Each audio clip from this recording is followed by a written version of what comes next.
Alrighty, so I've got for you the long-awaited Qi'Ra Green deck guide, fresh off the 7-0 at Gen Con, where I'm working pretty hard on this one.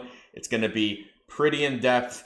At times, I'm going to be rambling. I'm going to be giving you as much strategy and input and information as I can jam into this video.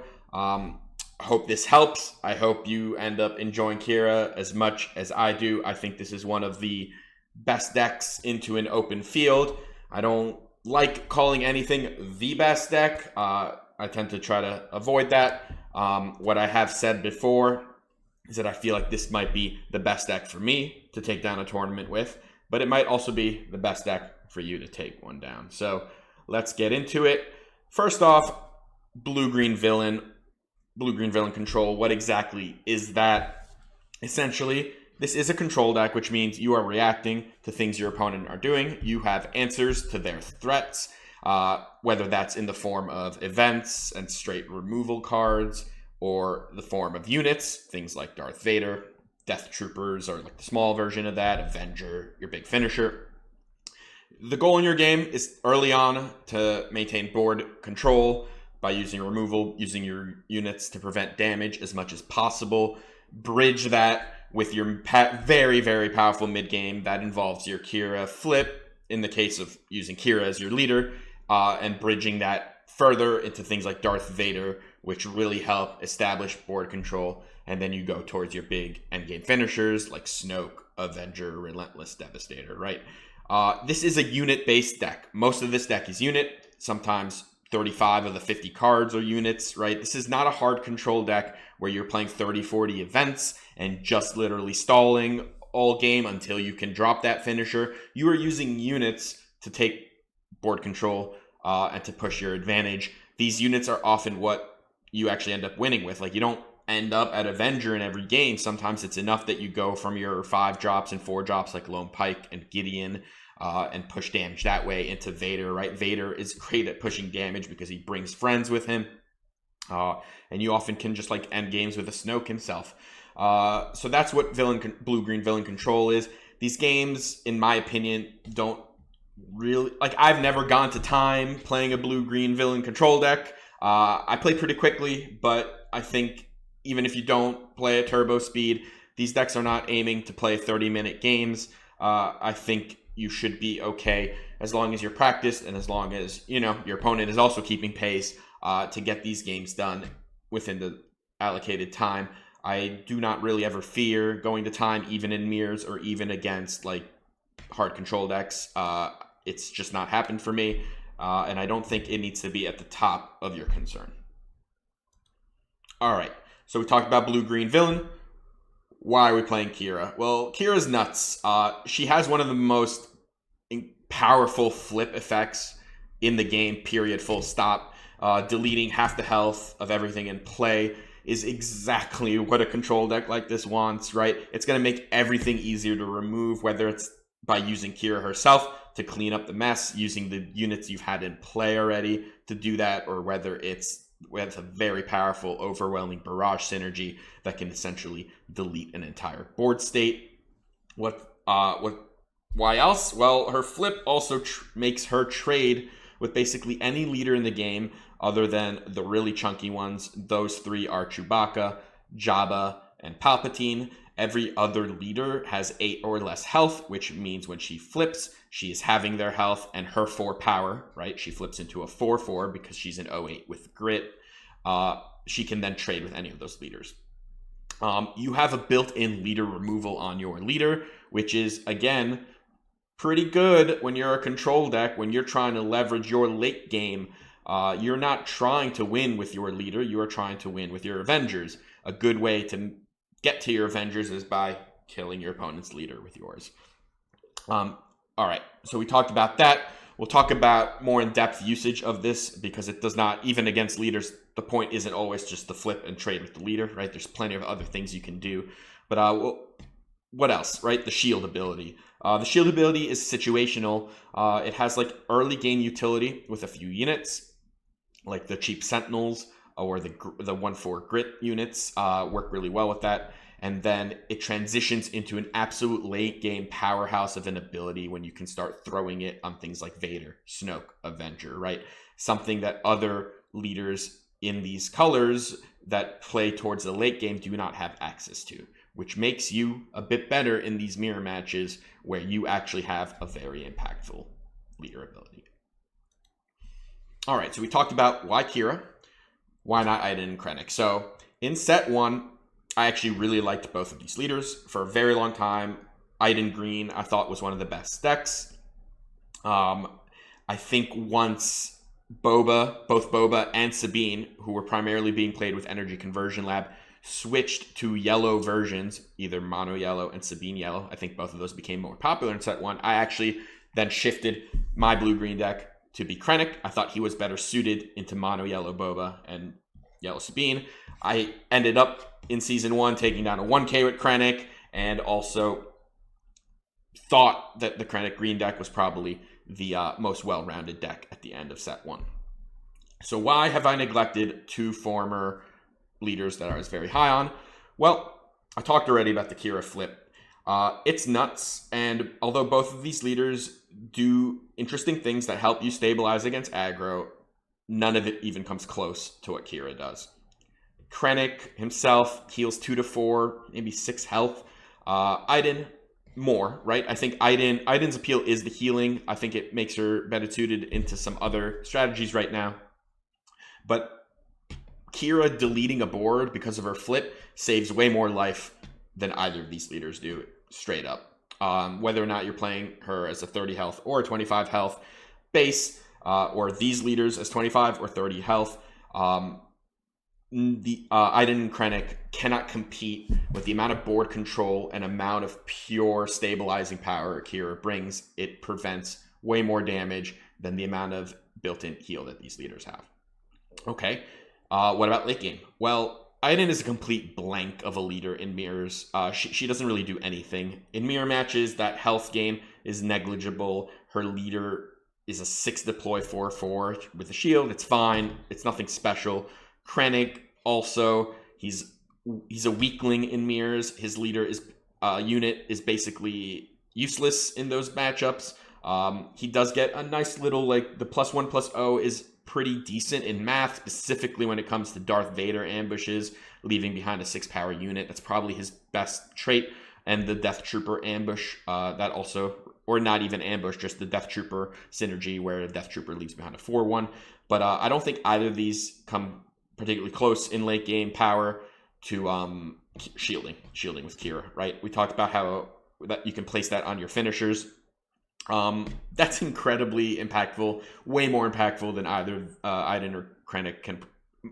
It creates way more impact than either Iden or Krennic can provide in late game situations. So I think both early, because of her flip, her cheap deploy, being a stabilizing force into aggro, and then specifically into Boba, right? Qi'Ra is an absolute nightmare for Boba. Boba is still one of the best decks and one of the most popular decks, and Qi'Ra deletes him, so it's huge. And then we talk about late game in mirrors or against things like Palpatine, right? I think Palpatine specifically, or like Vader, these decks used to be absolute nightmares for Iden and Krennic, and although I wouldn't call them good matchups for Qi'Ra, that shield is so much more of an impact than Iden and Krennic. Those colors, those green and red colors, tend to not have good ways to deal with shields. So we'll talk about that a little later when we get into the matchups. But I did want to give some respect here to Iden and Krennic. I like these leaders. I just think for the blue-green shell, Qi'Ra is the choice. All right, so here's the deck. There'll be a link in the description. There'll be a separate slide with the sideboard. But I'm going to go card by card here. We're going to talk about it. So let's start up top with the 2-drops. We've got 9 of them. Hylabon Enforcer. Reason I play it is because you can play a 3/2 shield on turn 1. It's just a very specific card into very specific matchups, namely against Sabine. Sometimes good into Boba, especially when or any decks playing Bodhi, actually, because Bodhi is kind of annoying for us, right? But having a 3/2 shield in play kind of disincentivizes them playing a Bodhi on turn 2, which gives you more ability to sandbag your events as opposed to resourcing them early.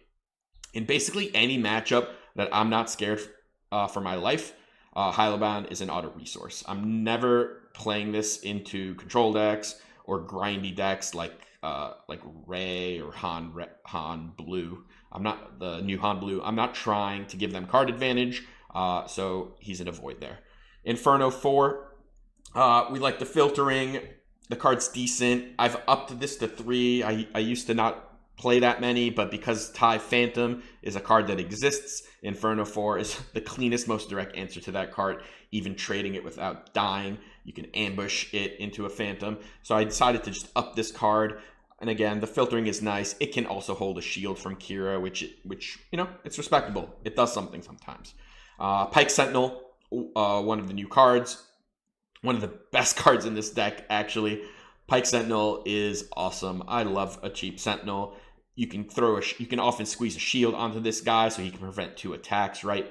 The fact that he doesn't cleanly trade with units like a Battlefield Marine or Sabine is okay. He still prevents damage, and then he sets up a kill from something like a Death Trooper, a Client, a Super Laser Tech, right? We're just trying to bridge to a later part in the game. This guy also popped out of Vader, so I no longer need to play a Cell Block Guard or even like Phase 3 Dark Trooper. I don't think those cards are very good. It's nice that Vader can pull them, but if you're in blue, you just play Pike Sentinel because it's better. And I love this card. I think this card is so clutch in this archetype. Power of the Dark Side, not much to say this. See it here. It's one of the best removal in the game. Deletes leaders, right, for 3 if you can keep a clean board, which you often can because Qi'Ra is absurd. So yes, Power of the Dark Side. You play 3, you always have it. You want it all the time. Make It Opening is another card that has gotten better in this set. There's a lot of shielded units out there.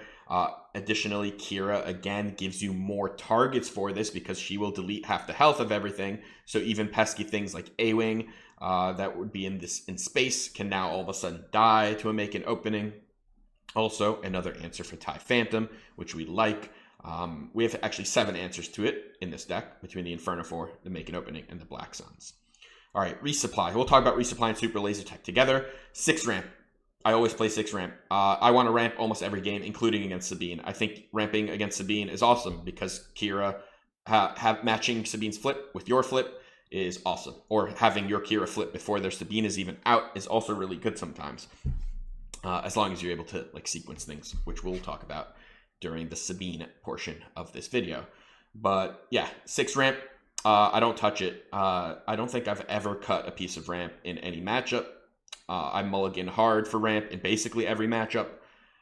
It's why there's 6 here. I don't think I want to play the bounty because it's a little too situational and it's a little too hard to trigger, especially early in the game because our early game units are not particularly good at removing our opponent's stuff. But 6 feels like a sweet spot, and in this deck, especially when playing with Energy Conversion Lab, where we want to get to 5 so we can ambush something awesome, like a Gideon, we play the ramp. Death Trooper, solid card, right? He's a cleanup crew, especially in the early game where we have things like Pike Sentinel to like chunk some damage off of a ground unit, or sometimes with Super Laser Tech, and then a Death Trooper to follow up with a kill.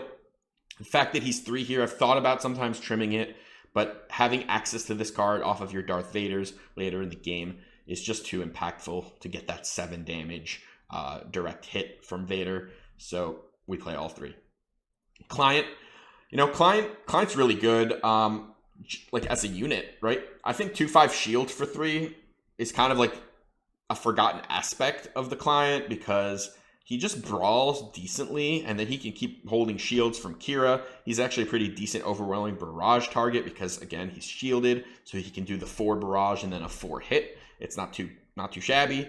But again, he's kind of your lockdown card. If you've stabilized into the aggro like Sabine or into Boba and you have a Client in play, the game basically ends because they're not allowed to play units again. Any unit they play could essentially just get removed and heal you and becomes kind of problematic for them. So I like Client, and I think also the fact that he can come out of Vader is very important. Super Laser Tech we talked about. Black Sun, so probably the weakest overall card in this deck. It's mainly here because of Darth Vader again, right? We make a lot of concessions to Darth Vader, and having the ability to pull a Space Sentinel out is nice. It can come in clutch moments to block a fire spray attack and save your life.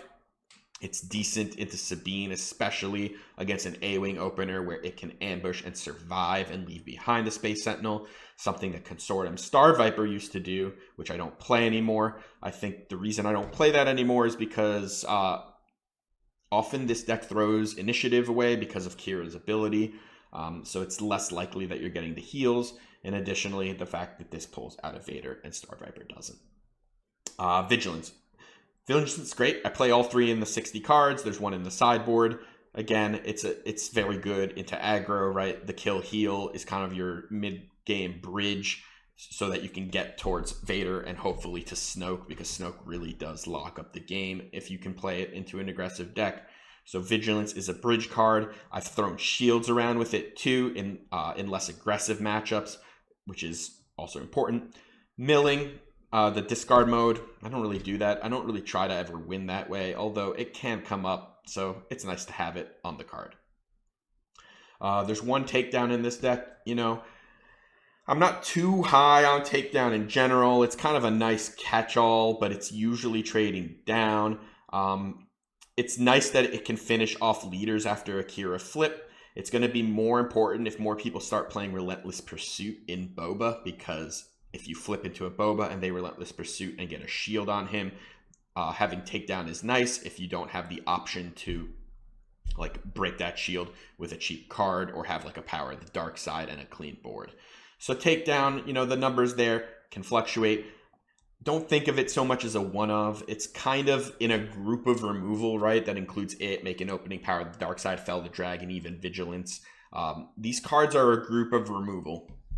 And I think it's better to look at them that way than be like, oh, why am I playing only 1 of this and then only 1 Maul and then only 2 Making Openings? Like, there are a lot of one-ofs in this deck, but they're not actually one-ofs, okay, is what I would like to kind of stress.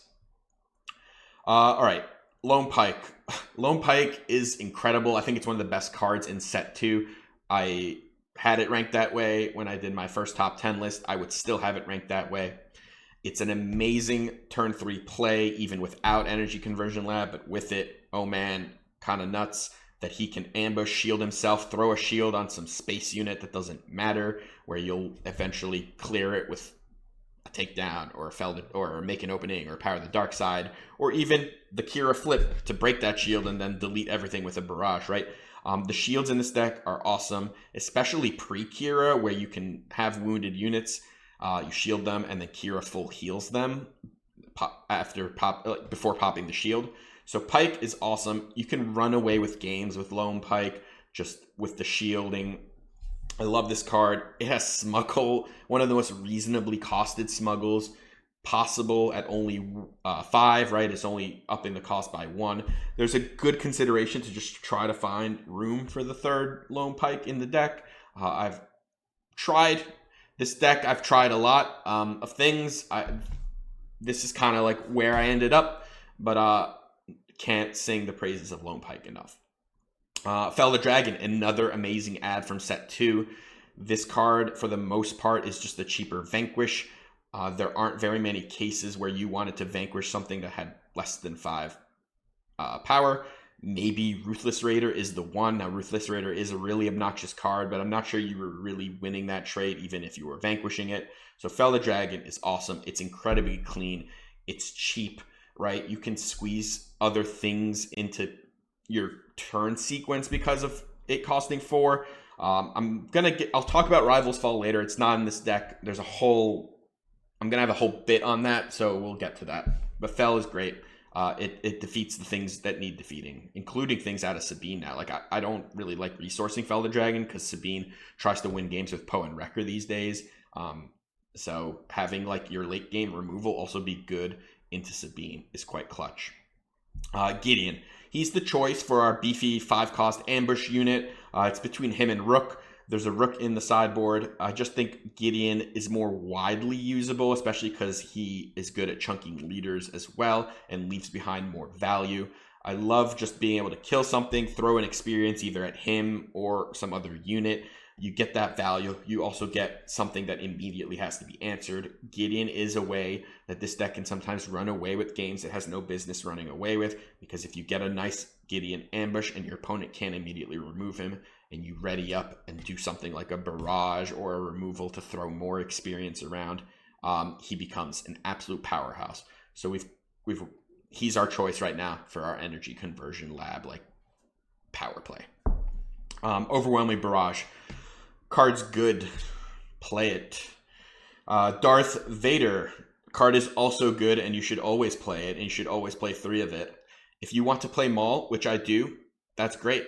You are not cutting Darth Vaders from this deck. Do not do it. Darth Vader is everything you want. He goes wide, so he gives you board presence. He survives into most things that he would ambush. He clears a lot. He pulls things out like Death Trooper, which then gives him the 7-point power play that Maul provides. Now, Maul is great, and we play him. We kind of wanted a bit more beef up there, so I opted to include one in this deck. Again, it's not a one-off. It's part of a pile of cards that includes 3 Darth Vaders. But, yeah, don't touch Vader. Maul is great too, though. I like the Maul, and it gives you more potential plays off of Palpatine's return, which is in the sideboard, which I'll talk about. Super Laser Blast, 1 main, 1 side. I just like having this out in my deck, especially into decks like Palpatine and Vader. I think it's important. There were matchups actually where it saved me into Boba. Like, it's just having it in your hand, you can sometimes play a little differently because you know you have it, right? So it's a good card. I do not want to play this deck without having access to it. Snoke. Snoke is a monster and a complete lockdown against some decks like Sabine, Boba, right? Like, you play Snoke with any amount of like buffer in your life against Sabine where they can't just like for a cause you to death, the game is over. They can't really play units anymore. The best thing they can do is to like timely a Wrecker, which then does kill the Snoke. It eats up their whole turn and a time and 2 cards and a resource. That's really the only thing that they can do to then start pushing damage again. But if you've done that and they use their whole turn with the Wrecker timely, you're mostly okay, because again, it means the game is going longer. Snoke into Boba, I mean, they got nothing. They have to like waylay it, and then you just play it again. It kills like all their good units. Their fire sprays become 3 power. It's just lockdown mode. You throw shields down on Snoke too, and it's nuts.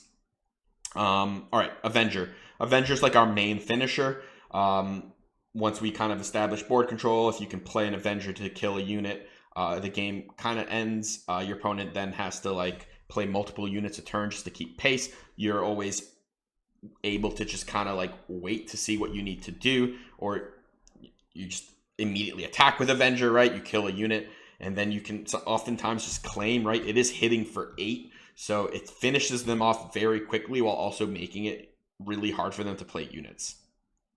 It's the best of the finishers. That's why we go with 2, and then only 1 of the other 2. So Relentless is more of a concession for mirrors and hard control. I like having it 1. I call it a vegetable. I don't think the card is very good in a lot of matchups, but when it's good, it's incredible. And because of that, I just like having access to it game 1.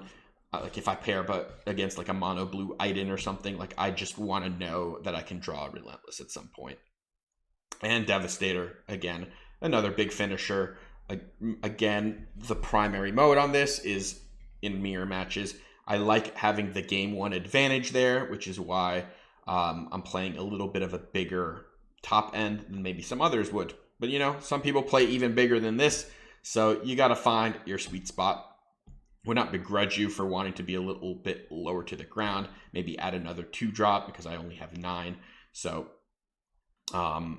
it's all reasonable. All right, the sideboard. So 3 top targets. This is almost entirely for like Sabine or other hard aggro decks. If you bump into like Kylo's, they squeeze really nicely into a curve. So it's just kind of awesome. Top target is tested incredibly well in those matchups, so we play it. The 3rd Vigilance, for everything I said in the beginning about the 2 Vigilance, we play the 3rd here. I have one sideboard Rook. I like Rook a lot into like green hero decks, like green blue, like Luke decks, like any deck playing Luke basically, or Obi-Wan and stuff like that. I think Rook is really nice in those matchups, but I'll still just like bring him into like Boba matchups and Vader matchups and like anywhere where like they're gonna play a chunky unit. I think he's very reasonable. Palpatine's Return. Oh, I love this card so much. This card is like an S plus tier sideboard card. In the matchup this is good in, it is absolutely the best card in the deck. Think like blue red Han, even mono yellow Han, Ray decks, mirror matches, hard control decks. Palpatine's Return is so good, and it's not just because of how it cheats out a Force unit, although that's great, right? You get pillaged, or like they spark some Vader or Maul out of your hand, and then you later draw into a Palp's Return and get a discount. That's awesome. It's all well and good, but the fact that this is redundant copies of all your top end, any of it, is just great, right? I added 2 Palp's Returns, which means I have now added 2 more Devastators, or 2 more Avengers, or 2 more Snokes, or 2 more Vaders, or 2 more Relentless. Like, all of that is now more copies because of Palp's Return. It's fantastic. It is an absolute bomb of a card. Maybe we should be playing 3. Maybe we should try to squeeze one into the main deck, although I think the problem with that is it generally means you have to cut a top end for it, because we can't just get so heavy that we start losing points into more aggressive decks. We got the second Super Laser Blast. That's mainly for like Darth Vader and Palpatine decks. I'll sometimes bring it into Boba, depending on like the texture of the matchup. And mirror matches, right? I would bring it in there. Same with like the Relentless and Devastator. This is all just more top end for big decks, right? Anything that's grinding out. All right, Qi'Ra Flip. So how are we using this? Well, level 1 is you flip after they flip their leader, which is often the correct thing to do. It puts them your opponent in a weird spot where like they're just going to lose their leader. If they want to hit your base, you can sometimes just claim and then like follow up the turn with a barrage, which is absolutely devastating. So yeah, that's like level 1. I'm trading with your leader. Other amazing things to do with this though is, and my preferred way to actually play this is actually not to trade into the leader. It is to flip after the leader, or sometimes before, but then to kill a 3-power unit. And that happens a lot into decks like Boba, who have their Boba unit, or like a Bodhi. It can happen sometimes into Sabine, who have like Fighters for Freedom, or Battlefield Marine, right? And then you get your 7-power Qi'Ra. And your 7-power Qi'Ra is like they have to kill 7-power Qi'Ra, right? Or next turn you claim and kill something giant, right? This can work into Boba before you even flip, right? They have a Cantina Bouncer in play. You can flip, like, right? They lead their turn with Cantina Bouncer and bounce one of your units. You can immediately flip into that. Then they can flip, and you can attack that Cantina Bouncer. You now have a 7-power Qi'Ra. They have a 7-health Boba. They kind of have to figure out what to do about Qi'Ra, or you're just going to lead next turn with a Qi'Ra trade onto their Boba if you want, or a barrage or something. So the flip is pretty flexible. You can do it before the leader is out. You can do it after. A lot of times it's better to wait until after. You can just play a pass game with your opponent. Like they have to deploy, right? They're trying to beat you. They're trying to kill you quicker than you're trying to kill them most of the time. Most decks are. Not all decks, but most decks you're the control. So if you pass and they claim and don't deploy, you're cool. We're just one turn later now. We're on the 6 resource turn. Next turn's Vader. Turn after that, Snoke.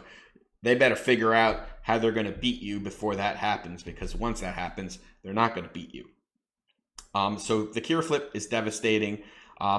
It's a big reason why I think this matchup into Sabine is pretty decent. At least the way I play it is ramping into the Qi'Ra Flip kind of bricks their Darksaber play. They're not really able to do that anymore because, well, they can sometimes sequence it the right way, but it's often not profitable for them because they end up losing a Darksaber and their Sabine on the same turn. Think about it this way. They flip Sabine, you pass. You're going to wait for them to attack before you flip. Because if they put a Darksaber on her, you can flip, and now you delete 4 of her health, and you can now trade your Qi'Ra into that Darksaber Sabine. But if you flip before they play the Darksaber, you can no longer trade into that Darksaber Sabine. So you would basically have to hope that you can like kill a smaller unit and then claim so that you can barrage, which if you have is nice to set up. But if you don't, you could be in a world of hurt. So being able to ramp kind of gives you the opportunity to play a pass game with Sabine, which is really nice. And that's even if you ramp that same turn and don't even have resources up, right? If you like super laser tech or resupply on turn 3 and you have like 1 resource up, it's still okay. You can still just play this pass game. They're the ones that need to play a card into you, because if they just claim, we're great. And if they play a card like a 3-drop or a 4-drop, we can just flip into that. We don't have to wait for Sabine to come out. The danger with the Qi'Ra flip is 4 power units, especially ones that have ambush, like 4-LOM. So if Boba start playing that a little more, you just have to be a little more cognizant, right? It's a 4 resource play, so I wouldn't expect it to come up very often where you're like flipping into 4 resources from Boba. What can be dangerous is into Sabine if they have energy conversion lab in K2. But again, you probably shouldn't be flipping Qi'Ra on the Sabine flip turn before they've played a card. You can just pass. You're allowed to do that, and it's pretty good. So yeah, the Qi'Ra flip, very useful. The fact that it also deletes shields, right? If your opponent has like a strong 7th Fleet Defender opener, that actually happened against me, against a Boba Green at Gen Con. They went turn 2, turn 3, 7th Fleet Defender. And I was just like, all right, I'm just flipping into that, deleting the shields and barraging it. I ramped that game, so I wasn't really in danger of that. And great, 7th Fleet Defender used to be one of the most obnoxious cards for blue-green villain to deal with. And now we have a leader that can help us clean that up. Against like big matchups like Vader, she can trade with Vader. It's a pretty big deal. Vader decks rely on Vader to win games a lot of the time. This gave us a lot of points that Krennic and Iden did not have. And then, yeah, like insert any other matchup, right? Like Han, young and old, right? The fact that she can kill young Han without even dying is pretty awesome. You just have to be, cognizant of other things, right? But we're focusing on the flip here. So Qi'Ra is not meant to take you home, right? She is not our finisher. It's our stabilizer. You want to sequence this to get as much value out of this play as possible. Level 1, again, is the leader. If you're able to trade your leader with their leader, you have done good, but you can often get more than that by killing smaller units, pumping up her attack, or sometimes not even attacking at all and just having initiative going into the next turn so that you can lead with an awesome, overwhelming barrage. All right, shielding. So we talked about the flip. Now we'll talk about the shielding. So early in the game, Pylobon is great for this into aggressive matchups. You can do it on turn 1. Squeezing in turns with Pike Sentinel, also fantastic. I've done like the turn 2 shield a Pike Sentinel play a 2-drop. It works sometimes into unsuspecting aggressive decks, and it's just really strong. It annoys people. The shield is also really nice to play before her flip because it protects your unit from any of the damage that Qi'Ra would do on her flip, and then heals everything off to full. But I think the shield really takes off in late game situations where you can start throwing it on your Avengers or your Vaders or your Snokes or whatever it is, right? You have now a very cheap 1-cost play that can protect your units from removal. It doesn't protect you from blue removal, but it protects you from basically all other removal. And that's really, really strong. It turns your units into bricks for your opponent, right? You get a shield on a Vader. It's like, what are they going to do now? You get a shield on an Avenger. If they don't have blue removal, they can pick up their cards a lot of the time. So the shielding is awesome. You don't always want to like do it if it means giving up initiative. But whenever your opponent does an early claim, you just throw a shield on something. It's pretty awesome. All right, where's Rivals fall? So I ranked this as my #1 overrated card in that fun video that I did. At least I thought it was fun. I somehow want to raise it higher in the overrated ranks, but I can't. It can't go higher than 1, so it's going to have to stay there. I don't think this card is great. I think it's okay. You can like play it. It's not like bad to play it, I guess. I just don't. I think it's completely unnecessary. I think we've cut Vanquishes for it, or some people have, and I'm not even sure it's better than Vanquish, especially when we have a leader that can use that 1 extra resource. And certainly I don't think it's anywhere near as good as Fell the Dragon, which gives us 2 extra resources to work with. Rival's Fall is only better than either of those cards when it targets a leader, right? So most of the time, it's worse than both of those cards, because how often do you Rival's Fall a leader? I bet it feels really good when you do, but I'm going to ask you to really critically think about how often that happens and whether or not you could have played differently so that that leader wouldn't have needed to eat a Rival's Fall and eat up your entire turn's worth of resources to remove.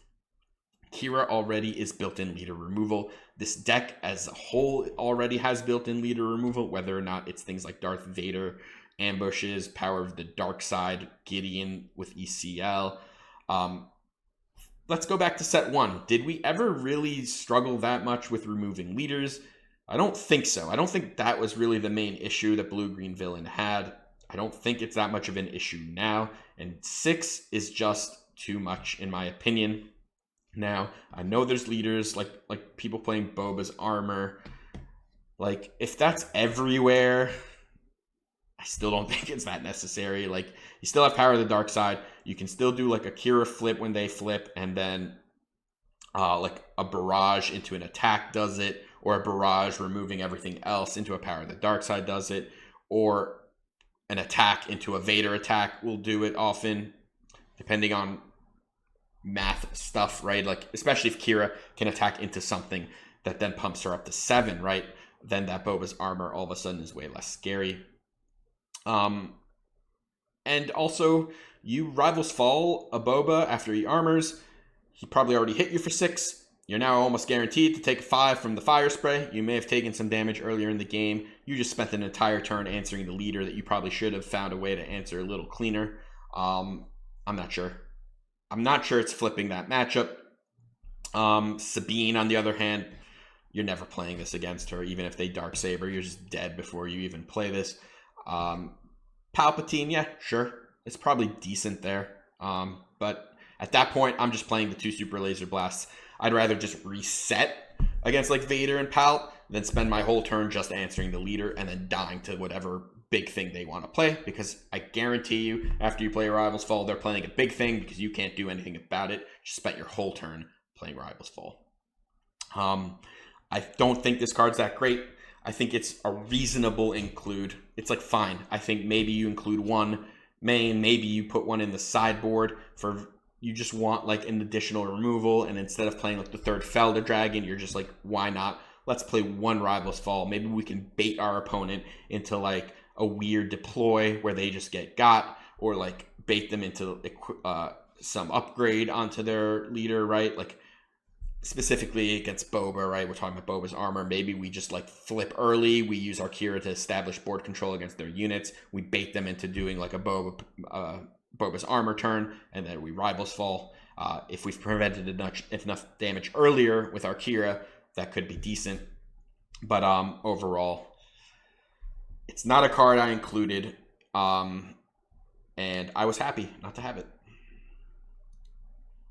All right, Energy Conversion Lab. So just a little bit on this. Card's nuts, first of all. It's very, very good. I played with it. My 2 teammates in the next day did very well with a 30 health version of Qi'Ra. I'll put that up on the screen later in the video so we can talk about the differences a little bit. But Energy Conversion Lab, how do we utilize this? I mean, basically, we're just looking for a 2-for-1. And I don't think we need to be too greedy with how we get it. So often, I think people might be waiting for like the absolute bomb ECL play where it's like, I Gideon, I kill their like 4/4, I throw an experience, and then I can kill something else and like concoct a scenario that they try to set up and then fail to. It's okay to just like ECL a client and kill a battlefield marine after it attacked your Pike Sentinel. That's a pretty good play, actually. There's other, like, it's okay to ECL a super laser tech as long as you can use that resource, right? I don't throw super laser techs with energy conversion lab if I'm not able to use the resource, but you often can because of the shield ability, right? So that's pretty nice. Or you can do it, and if it puts you at your 5 resource, you now have the Qi'Ra flip, right? So on turn 3, if they have like a 2 health unit, maybe they ambushed something like a K2 into your Pike Sentinel, you ECL your super laser tech, you kill that K2, you're now up at 5 resources. You also have 2 left, so you might be able to squeeze in a 2-drop into that turn, but you also now have your flip. But the bomb plays do exist. They mostly revolve around Lone Pike and Gideon. Those are your bigger ambush units, and they set up very clean 2-for-1s. And just take them when you have them. You find a good 2-for-1. They have a Boba unit out. Gideon ambush into it. They have a tech. Gideon ambush into it. DJ, Gideon ambush into it. Bodhi, whatever. It's out there. An R2 that's a 2-5 that got experience from Rey. Bam, Gideon, take it out. Get your board control. Get your 2-for-1 and your tempo. That's all Energy Conversion Lab is there for. It's going to save you life because you have taken board control. You have presented a threat that now needs to be answered by your opponent. So Energy Conversion Lab is obviously very powerful. There's other cute things you can do, like Black Sun ambushing an A-Wing is very, very good. Death Trooper ambushes can often be good. Now, a Death Trooper ambush usually doesn't give you like the cleanest 2-for-1, but he can, right? He can shoot something for 2 if it has 2 health, ambush himself into something that has 3 health. You get 2 kills. It's nice when you can then shoot his 2 damage out of Qi'Ra, leaving her at 6 power. I've done that before. It works pretty nicely in certain situations. Just also remember that a Death Trooper ambush can kill a Sabine, right? He can do 5. Can't do 6 like he can with Krennic, one of the big things that we liked about Krennic, but can do 5. So just remember, Energy Conversion Lab is there to flip a board in your favor, whether it's with a cheap unit or an expensive one, it doesn't really matter. You can ambush a Hyloban Enforcer into like a battlefield marine that killed your Pike Sentinel, and you end up with a 4-1 in play, right? If there's a situation, there's a board state where that actually could be the right play. So you need to think about that sometimes and not tunnel vision on the really big power plays. All right, so next up is the matchup guide. I have put here on the screen a little sideboard guide. Now, I don't always adhere 100% to this, and obviously this deck could change in the future, which means maybe some of these sideboard cards won't make sense at that point. But I thought it'd be nice to have this. You can take a screenshot of this, print it out for you. I'm not going to talk about this. I'm not going to read this out. It's here for you to see. But what I am going to do now is break down a few matchups that I think are pretty key. It's not going to be every matchup in the world, but it is going to be a decent amount of them. So let's get started with the matchups. So the first one we'll talk about is Sabine. It's a very important matchup. It's one that's going to require a lot of practice. I get a lot of practice because 2 of my teammates play Sabine all the time. They're incredible with it. They finished, I believe, 6th and 10th the day that I topped with Qi'Ra. So I get the reps. So I'm going to try to explain the best that I can what it is to play against a good Sabine and where you can try to find some edges. So this is going to be primarily focusing around Sabine ECL. I'll mention the Sabine yellow stuff a little bit after, but Sabine ECL is much more popular, and I think it's the more tuned deck. It's the one you should be more prepared to face. All right, so naturally, we have to protect our life as much as possible. Our early turn plays on the ground are quite good at this. The Hyloban Enforcer and the Pike Sentinel. We're much weaker into space in the early turns, but we aim to catch up in space, or at least prevent damage in space, through our removal and through our Qi'Ra flip. It's okay if we get chunked a little bit in space in the first few turns, if we can build up our ground board and prevent ground damage, because these games are won and lost on the ground entirely.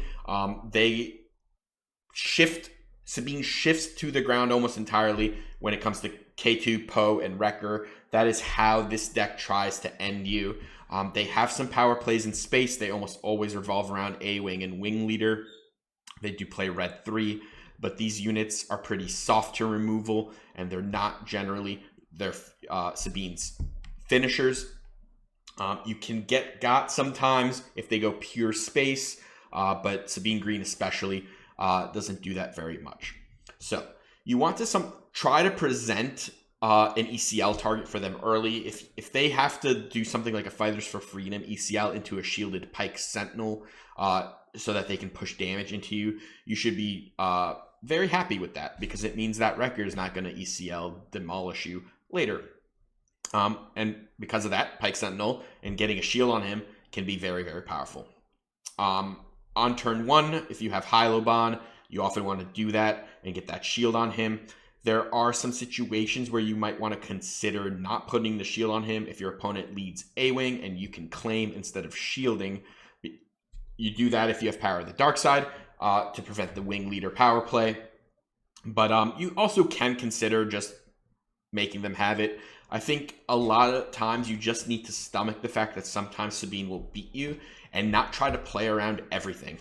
I really like shielding the Hylobon, even if they play Wing Leader, A-Wing turn 1, because it means that I'm going to have that board presence, that ground presence that's going to prevent a lot of damage later. Now, if they Wing Leader and A-Wing, and I can play something like a Client to follow that up, I might now be able to gain back a lot of that damage later.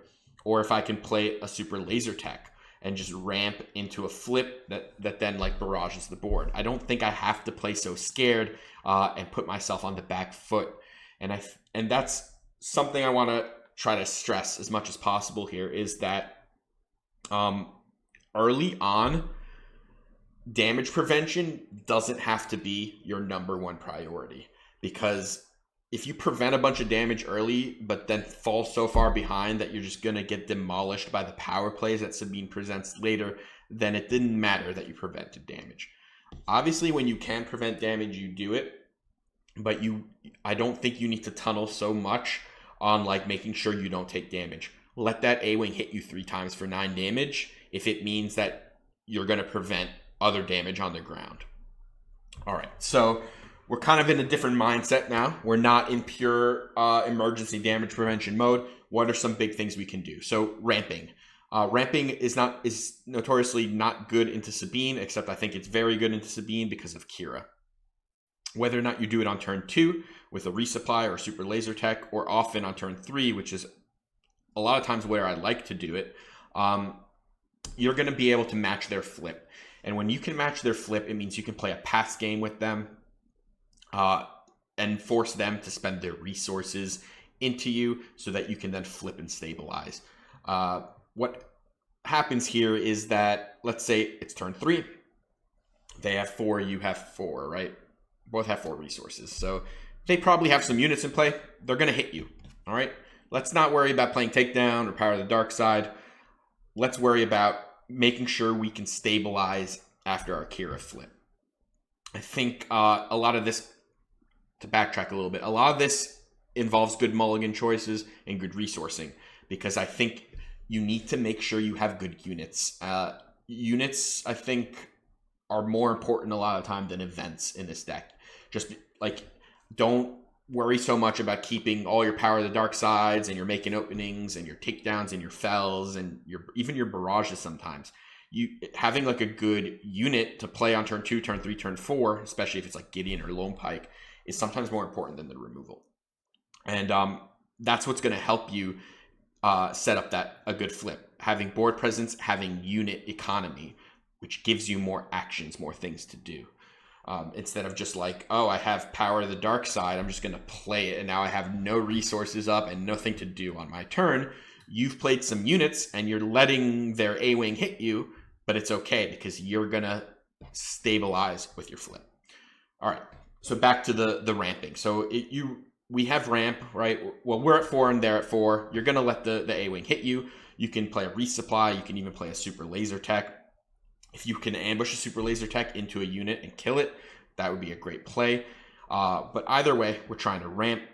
We're going to have that 5 resources before their 5, right? So we can match our leaders.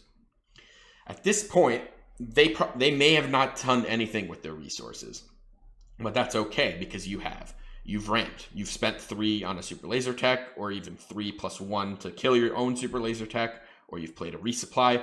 So you're kind of tapped out. You've spent, they haven't. So you can play a pass game. They're the ones that need to do something because you're kind of cool with the game just going on. At which point, they're probably going to ping you, and then you're going to pass again, and then it's decision time. Are they going to play a unit, a 3 or 4 drop or something? Are they going to flip Sabine into you? They're going to do something. If they flip Sabine into you and they still have 4 resources up, you may not want to flip your own leader yet. You might want to make them attack you first. Because if you flip, I mentioned this earlier, and then they Darksaber the Sabine, you can no longer kill that Sabine with your leader. Now, most Sabines are never ever going to try to Darksaber you, but if they're going to try, you need to be aware that you need to flip after the Darksaber. So if they flip into you, I think the best play usually is just pass, because they still need to attack, right? If you flip right after they flip, they're still going to get the 3 damage into your base with the Sabine, so you're not really saving yourself any life by flipping right after they flip. You might as well let them attack. If they attack, it pretty much means they're not going to wing leaders or Darksaber, and then you're clean to flip after that. Especially if they've already used Energy Conversion Lab, because again, the K2 ambush can be a problem. Other ways to mitigate that K2 ambush would be having a Sentinel in play, forcing them to ECL earlier in the game, or forcing them to spend resources. Now, most Sabines are going to spend resources before they flip their Sabine, because it's generally the better thing to do. Now, if they do that, then you're kind of clear to flip whenever you want. If they've spent any resources on their turn 3, and you're no longer in danger of getting K2 ambushed or Darksabered, you can flip before they flip, because you'll probably have something to attack with your Qi'Ra, which then will put her at 6 power, which means she can kill the Sabine the following turn. It's also nice to have your Sabine at 6 power, because it means something like a Poe ambush can no longer completely decimate you. Now, into Poe, right? So we're kind of navigating this flip turn, but we also want to be insulated from a Poe ambush the following turn. How is best to do that? Best to do that is having initiative going into the next turn. So if you can do that, if you can use your flip, then maybe they attack with something, or if they've already flipped their Sabine, they're probably going to attack you with Sabine at this point. Or they might have already attacked you. At which point, you might not want to use your Qi'Ra to attack. You might want to just take initiative, so that you can lead the following turn with an overwhelming barrage. If you can do that, you are now kind of insulated from a Poe, right? You have a 6 power Qi'Ra with 6 health, and Poe can't get you. Remember that a 6/2 Qi'Ra is only half insulated from a Poe, because the Poe can ambush you, but then not have to attack you, because it can throw a card at the Qi'Ra, so he could ambush, attack a different unit, and kill the Qi'Ra. So you don't love leaving a 2 health Qi'Ra and letting your opponent have initiative so that the Poe ambush gets you. All right, so we're navigating, right? We're figuring out a way to either delete the entire board on the Qi'Ra flip, or having initiative into the following turn so we can do something like an overwhelming barrage, or even use our Qi'Ra to just trade on the turn she flips into a unit, and then trade the following turn and have her die, right? Which is also okay. It removes an ambush target from the Poe. And it's good. It's good to remove ambush targets from Poe and Wrecker. The last thing you want is actually the Wrecker. So we prefer the ambush from the Poe. We don't like the ambush from the Wrecker. So presenting reasons for your opponent to ambush earlier is also really key. How to avoid an absolute devastating ambush from Wrecker. So the best thing a Wrecker can do is kill one of your units and ambush a different one and deal a bunch of damage, right? So let's say you've got like a 3/1 Death Trooper in play. That's probably like the worst thing you can have in play, plus some other unit. Wrecker does the 5, kills the other unit, ambushes over your Death Trooper, does 6 overwhelm damage to you, and leaves behind a unit. That's what we're trying to avoid. So not having 2 units in play is already a decent way to avoid that, right? Because he can now, if he wants to do the 5 with his ability, he can no longer ambush, at which point you'll probably just ambush. And he's going to get you once per game generally. It's how to avoid the future ones, which we'll get to, but he's going to get that one big ambush, and that's okay. We're trying to insulate damage. If Wrecker ends up with 3 or less health, he is now in vigilance range, which is great. And then from here, what we want to do is not present weaklings for Wrecker to crush. So we don't just throw random units out to get like ambushed the next turn with like a timely Wrecker, right? At that point, we want to only play slightly bigger things like Vader or Snoke, right? Snoke is kind of your shutdown card. Wrecker can get through it. I mentioned it earlier, but it requires a lot of cards and it doesn't do a ton of damage to you. And then it deletes their entire turn and we get to keep going. From here on out, we're trying to do damage prevention. That's where things like Make an Opening and Vigilance really help, and where Client can help shut down the game. So Client is really nice here because if he's in play, he has to get removed, and he also can absorb a ton of damage, especially from something like a Wrecker, or he can eat a Poe ambush, right? Client needs to die for your opponent to be able to beat you, unless you're really teetering on that like for a cause range. So, and it's why I like having Client in this deck. Now, I understand that I'm saying a lot, and it's kind of rambly, but I hope a lot of this is coming through and making it a little clearer. The main takeaways here is early on, it's not all about damage prevention. It's about building to a board state where you can gain board control after your Qi'Ra flip. And from there, it's about mitigating how badly you can get destroyed by Poes and Wreckers, and mostly Wreckers, right? Wrecker is the scary one. We want to not throw weak units out just because we can, because it gives Wrecker an ambush target. We want to use our healing, like Vigilance. We rather play damage prevention at that point than board control, and we want to use our big units, like Vader's and Snoke's, to kind of end the game, right? Vader is great when he can come down, especially if we can throw shields on, because that also helps a lot with the Wrecker stuff, forcing them to do like both abilities onto one unit, both the ambush and the deal 5 from his effect. All right, post board, we've got top targets. They're really, really good. They're really easy to squeeze into a turn, and they're gonna just, like that A-wing, it comes down. We can put it on and worry about killing it later, right? We know we've got that health in the bank. Even better if the unit is unique, of course, because the 6 health. So think Red 3, Sabine, Wrecker, Poe, all these unique units, even the leader, right? It's fantastic. Okay. Briefly on yellow. So yellow is is much more of a space deck, and that's how they're going to get you, if they're going to get you. I find this matchup easier than green because, again, I think the biggest power play Sabine has is the energy conversion line with the Wrecker. Not having to worry about that is a big sigh of relief. One thing I want to say about the yellow stuff is Millennium Falcon. Let that thing stay in play for as long as you can. It eating a resource every turn is actually really, really cool for us. Just kill everything else. Kill A-Wings.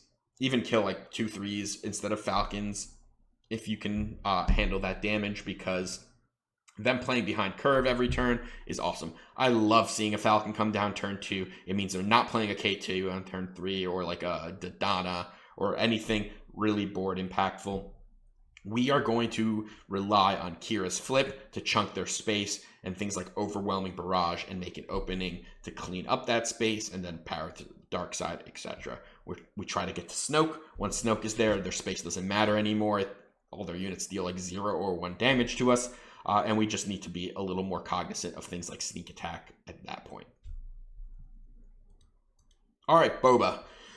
Boba's a really good matchup. We just have all the answers. I want to shout out a few cards here that may start seeing a little more play if Qi'Ra gets more popular. It's something like Relentless Pursuit, because Boba can flip. You flip your Qi'Ra, he can pursuit and shield himself, and it's a pretty strong play.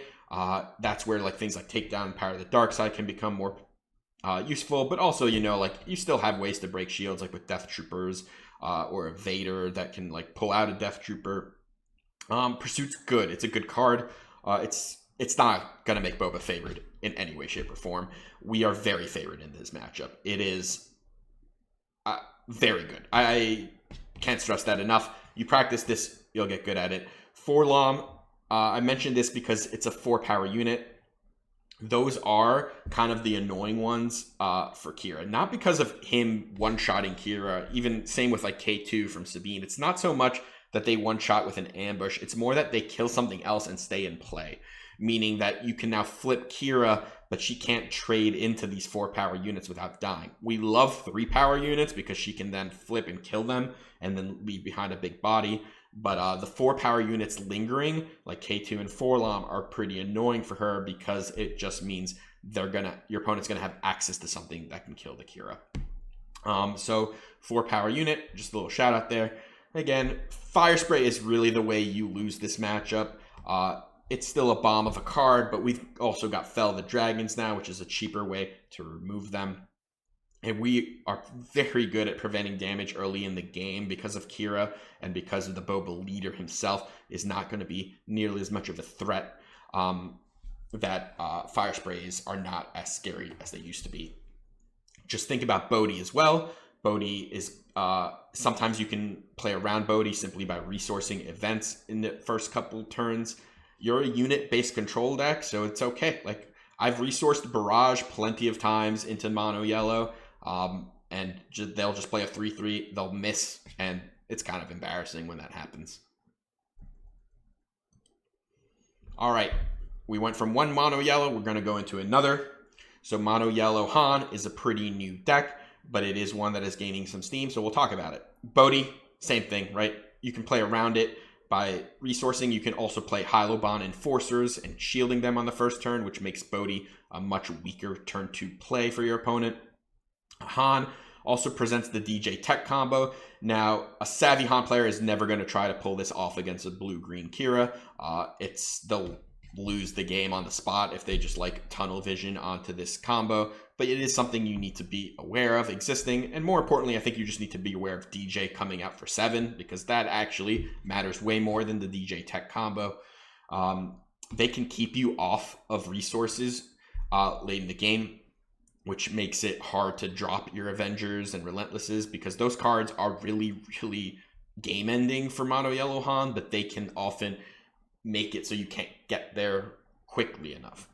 Tech himself is an easy to remove threat for this deck, but also a very important to remove threat in this deck. Mono yellow Han's a very grindy deck. They not only do they get techs, but they sometimes play the droids like C-3PO. There are a few variations of this deck. Some are more grindy. If you look at Troy Yamaguchi's deck, he is a very grindy version. If you look at Ian's deck from day 3, like the Saturday event, it was a Rebel aggro version, so it was much more aggressive. I don't know where it's all going to end up. I know we have the answers because blue-green has the answers to everything. It's kind of why we play blue-green villain.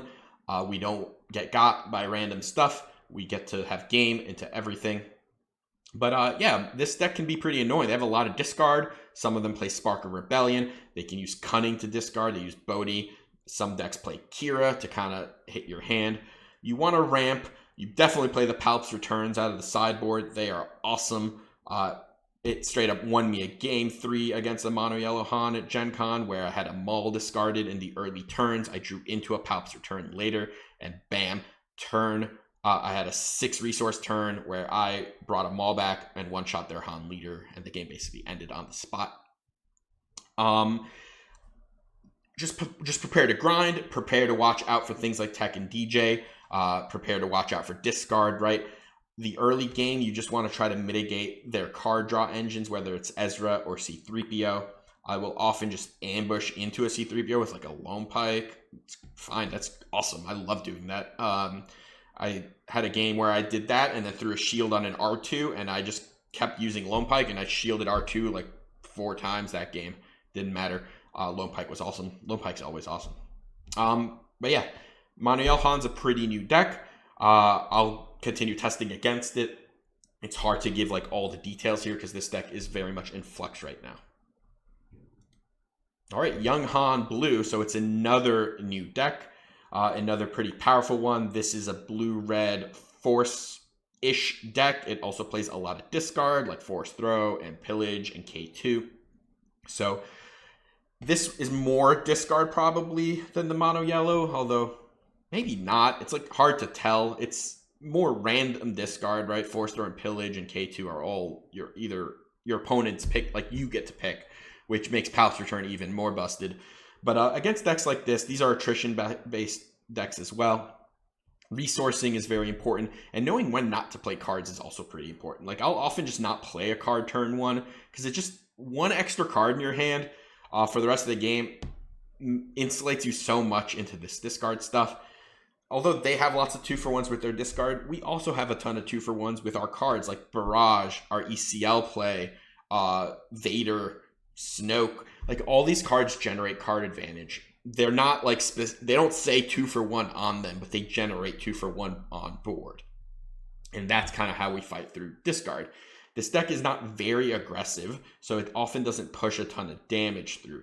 So you should be decently insulated late in the game so that when they get to Crate Dragon, we can follow that up with something like an Avenger, right? If you Avenger a Crate Dragon, you're in pretty good shape.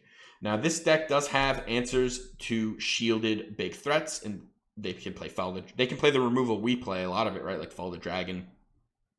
They might play Rival's Fall if they want.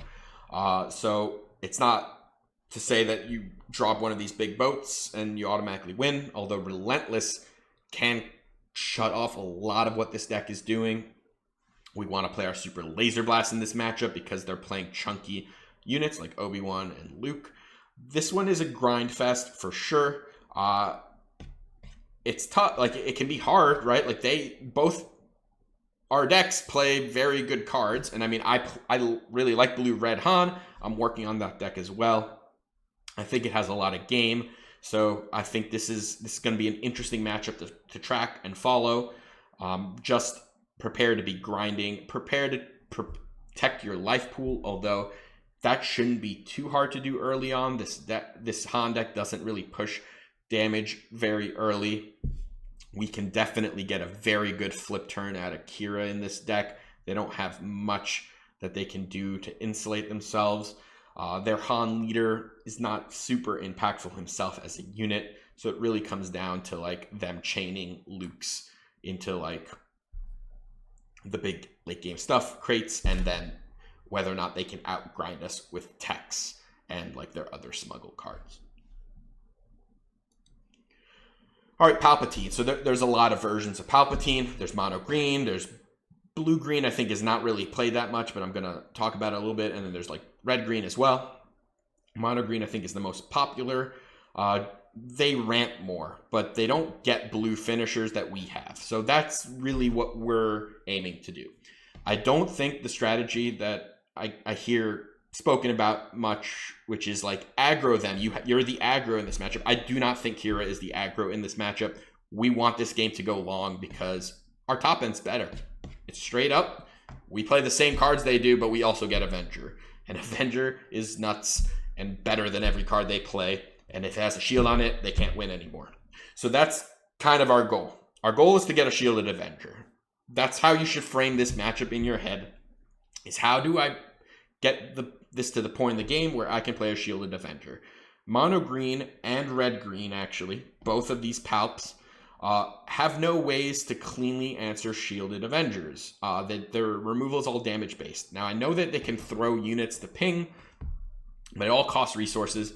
All their stuff doesn't really kill it other than like a Devastator or a really giant overwhelming barrage. And it's just tough for them to sequence it. So if you're able to get that shielded Avenger out, you're often going to win. You also get Super Laser Blast. So combating Palp in general is about mitigating their draw engine. Don't let them draw. Burn that into your head. Use your units, use your removal, kill their stuff. You are not an aggro deck. You are not going face and letting them throw super laser techs at you to draw cards. I have Power of the Dark-Sided a super laser tech before playing against the Palp. Do not let them draw cards. If they're not drawing cards, we're just on even footing, right? We have a better top end. Straight up, we get Super Laser Blast and Avenger. They don't. So we can reset with a Blast and end the game with an Avenger. We just can't have our hand have 4 cards and their has 11 because they drew a bunch of cards. So use your cards to remove them as much as possible. Lone Pike is very good here because the shields are so good against Palpatine. That Lone Pike can just kill everything forever until it gets to the Vader stuff, right? Once the Vaders start coming out, the shields are also still very impactful. At a certain point, they kind of have to flip because, again, you're playing shields on things. They need to answer, and then once the flip and the reset happens, once the Palp's off the board, our late game is actually better. I'm not going to call this matchup favored for Qi'Ra. It just plays much differently than like the Krennic and Idens of old, which were heavily unfavored because Qi'Ra's ability in the late game is so impactful. This changes once Palps start including blue. Now I'm working on a blue Palp as a way to go over the top of Qi'Ra. It's still going to be very weak to Sabine, but blue Palp is going to be favored into Qi'Ra. I'll say that. I think it'll be the scariest of any of the Palps into Qi'Ra because all of a sudden that shield engine is no longer very impactful because they get the blue removal. They get Power of the Dark Side, Fell the Dragon. They get to play their own Avengers and their own Super Laser Blasts. So now they're playing the same cards as us, but their leader is also Palpatine, who's giant and draws cards, and ours is Qi'Ra. So look out for blue Palp if that starts getting popular. Red, I'm going to talk about red separately because I want to lump that in with Bosk and Vader as well in like a red-green discussion, which is going to happen right now. So red-green villain. Ruthless Raider. Ruthless Raider is actually the most obnoxious card for Qi'Ra to deal with. So, first of all, it dodges Takedown and Fell the Dragon, which is annoying. It also guarantees 4 damage to our base and to our units, and sometimes it gets an attack in. I would say every Ruthless Raider is most likely going to do about 8 damage to us. Maybe a little less, right? We sometimes can answer it. And that's a problem. Ruthless Raider is, if you want to be good into Qi'Ra or like blue-green, play more Ruthless Raiders. That's your secret. That's my gift to you. Play more Raiders. Play 3 Ruthless Raiders. Play 3 Palp returns in your sideboard so that you have 6 Ruthless Raiders. It's going to be really, really hard to handle for Qi'Ra. I think these red-green villain decks are not all necessarily favored into Qi'Ra, but Ruthless Raider is the card I want to shout out here as the most obnoxious one. So we've got Vader and Bosk. Palp can also play this archetype.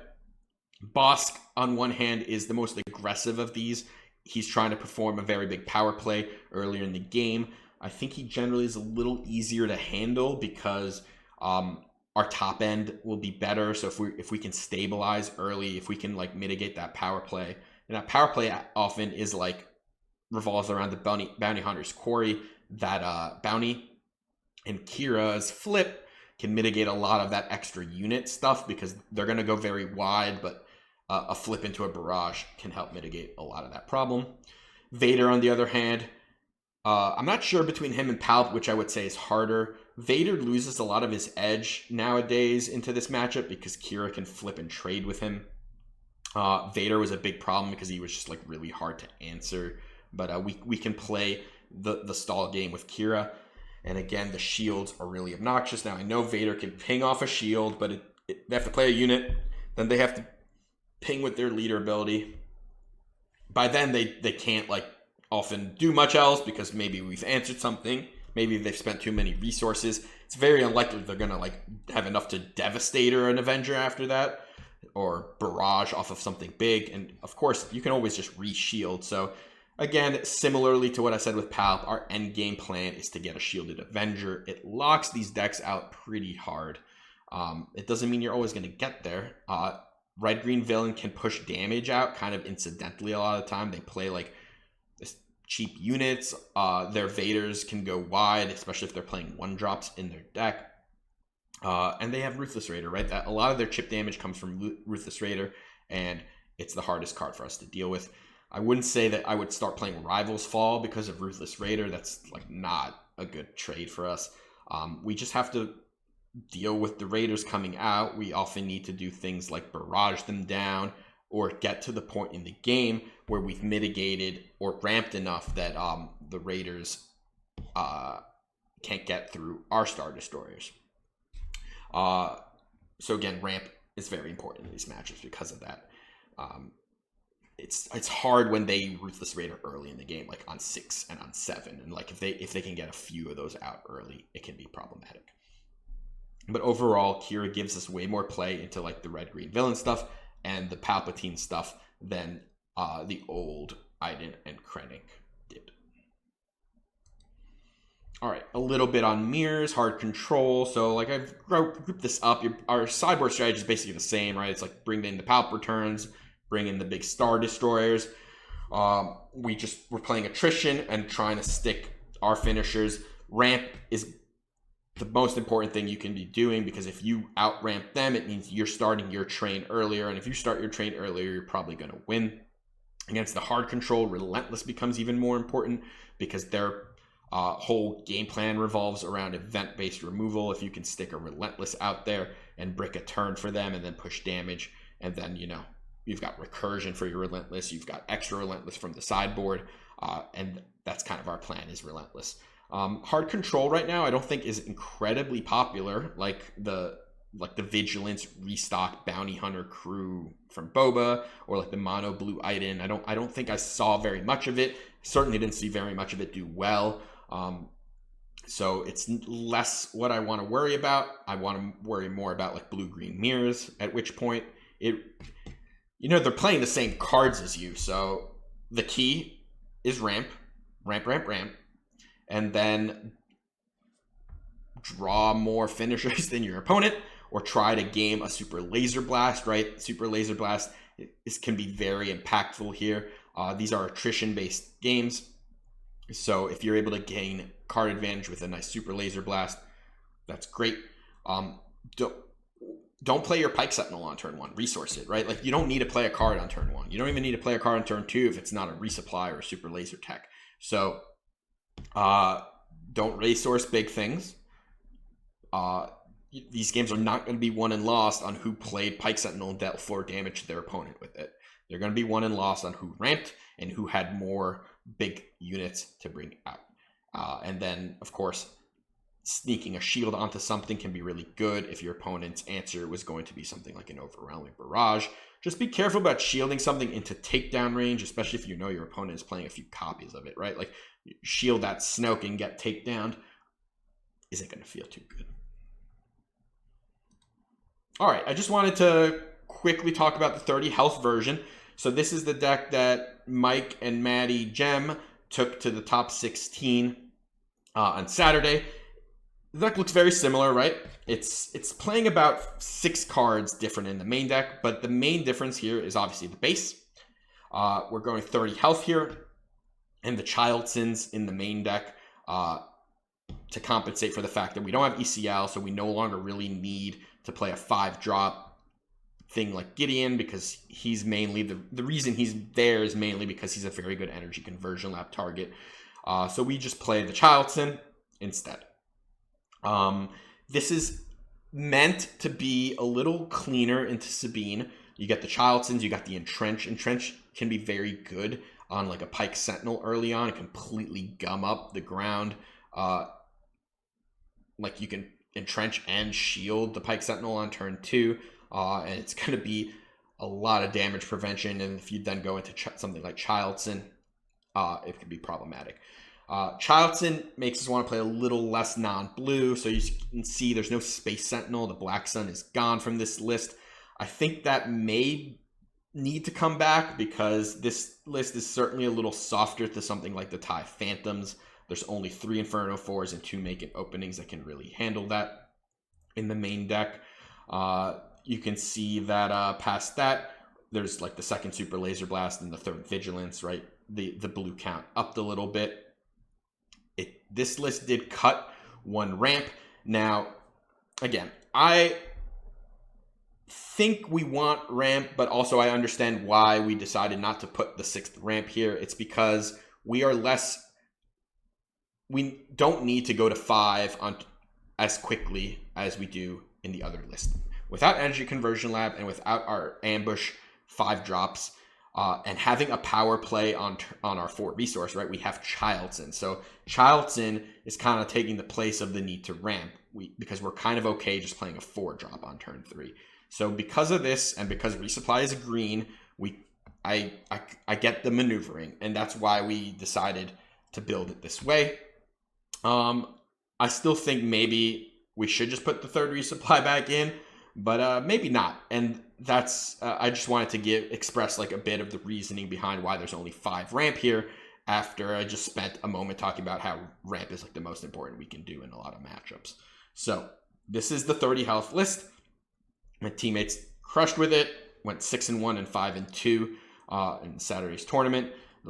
They are very similar lists. This is still not a hard control deck.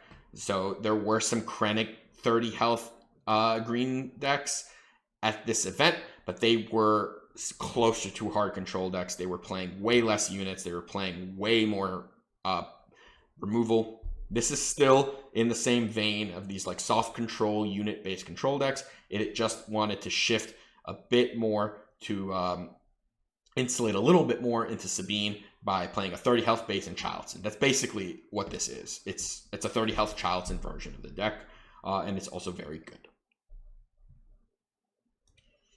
All right. This was a very long video. I hope you made it here. Just some final thoughts. I think Blue-Green Villain, Qi'Ra, is an incredible deck. I think it insulates you a lot from random stuff, right? If you go into an open tournament, you are going to play into some random stuff sometimes, and knowing that you have game into everything feels pretty good, and it is why I opt for this deck. I think it has very clean matchups into some very popular decks. I think if you practice your Sabine matchup, you can get it to a point that you feel pretty good with it, because I do feel pretty good with it. It's tough, and you need to really get your reps in against Sabine, but you can get there and make that matchup feel pretty nice. In the future, you need to look out for things like Blue Palp maybe making a resurgence, because that is a problem matchup. These red-green villain decks can be problematic, especially if they start looping Ruthless Raiders, mono green Palp. You know, like these decks, I wouldn't call them good matchups for us, but I also wouldn't call them unwinnable. You can definitely grind out way more than blue-green used to because of Qi'Ra's shield ability. And yeah, stay tuned.